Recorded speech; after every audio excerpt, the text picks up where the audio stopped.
Pologne-Ukraine. The announcement made by UEFA President Michel Platini 4 years ago marked the start of preparations for the first European Football Championship in Eastern Europe. It was a bold decision, giving the region a bigger role in the game than it's ever had before. There have been major challenges for both Poland and the Ukraine, several delays in building stadiums and infrastructure. Critics have balked at the amount of money spent by both nations, estimated at $38 billion combined. But with under 7 months left for the tournament to kick off, the job is nearly done. And the people here are starting to feel football fever. It is an enormous honour that, along with Ukraine, we are hosts of Euro 2012. Due to being hosts, we have built great facilities, including stadiums and team living quarters. And I think that, in a sense, Poland was a safe haven from all the economic turmoil that is troubling Europe at the moment. I think this country did everything possible to prepare well.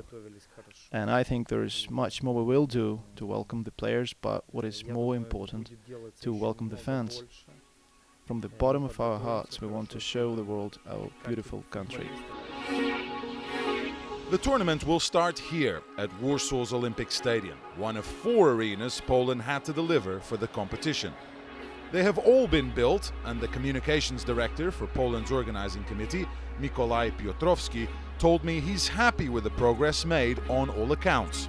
Although he did admit some transport infrastructure might not be completed in time.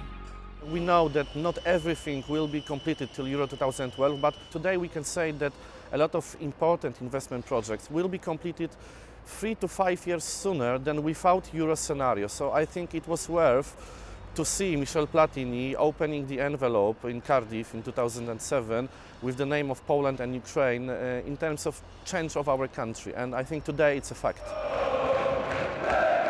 Some critics here in the Polish capital have questioned the decision to spend over $400 million on a brand new national stadium, when they could have elected to expand this arena, Legia Warsaw's home ground. As far as the fans are concerned, they're trying to remain positive about the tournament as a whole and the national team's chances.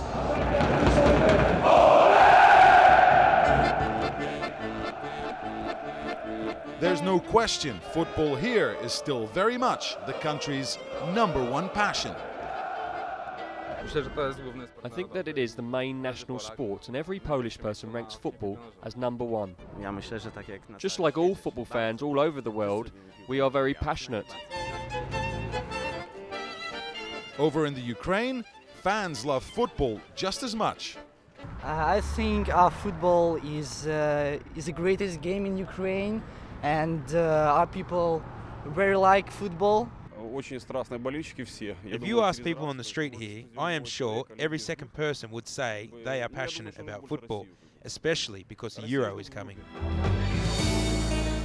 Supporters in Poland and the Ukraine will be in the spotlight during Euro 2012. And the biggest concern for UEFA is their behavior inside the stadiums. According to anti-racism organization Never Again, there have been 195 cases of football-related incidents of racism and discrimination in the 2 countries over an 18-month period. I spoke with the author of that report, Rafał Pankowski. Monkey chanting, banana throwing, that has happened in Polish games, unfortunately. So what kind of work is your organization doing? We want to use the championships in order to highlight some issues and to make a difference in a positive way in terms of anti-racist education. Ukrainian football giants Dynamo Kiev have several black players in their squad. Haruna Lukman, who's from Nigeria, is one of them. He told me what the atmosphere was like in stadiums here. Yeah, in this team, I don't think there's racist, because the fans, they like us, you know, they like the players, they like the black players, you know, the cherishers. Even if we don't play, the way they call our name, serious, yeah, they're very good. How is it when you travel and play away, though? Are there incidents? Well, my 5th or 6th match I played against Bologna in Dynamo, yeah. Someone like calling me all sort of names, but I don't care. I don't want to get. The most important is for me to win the match. So do you think that the Ukrainian football officials have an obligation to do something about it, especially with the Euro around the corner? Well, I think so. They should do that for us. It's very, very important. If racism doesn't rear its ugly head, all signs point to a successful tournament in Poland and the Ukraine. There's not long to go now before these stadiums become stages the whole world will watch closely. Pedro Pinto, CNN, Kiev.